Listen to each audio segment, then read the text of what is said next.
देवी सीता का जन्म साधारण नहीं था, बल्कि वह दिव्य और अलौकिक था। सीता जी को माना जाता है भगवान विष्णु की शक्ति का ही प्रतीक, जो भगवान राम के साथ अपनी लीला का प्रदर्शन करने के लिए पृथ्वी पर आई थी। सीता जी का जन्म एक खेत में हुआ था। जनकपुर, वर्तमान में नेपाल के जनकपुर धाम के राजा जनक थे।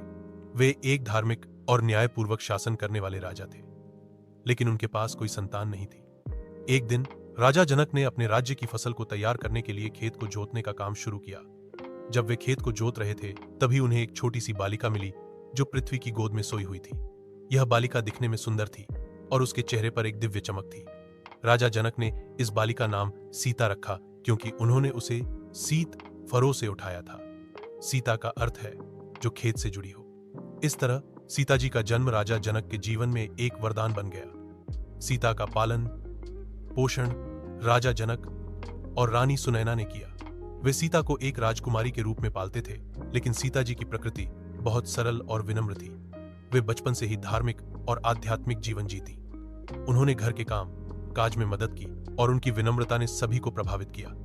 उनका जीवन एक दिव्य लीला थी, जिसमें उन्होंने अपने पति भगवान राम के साथ अनेक कठिनाइयों का सामना किया। उनका जीवन एक आदर्श था जो प्रेम, त्याग और धर्म का संदेश देता है।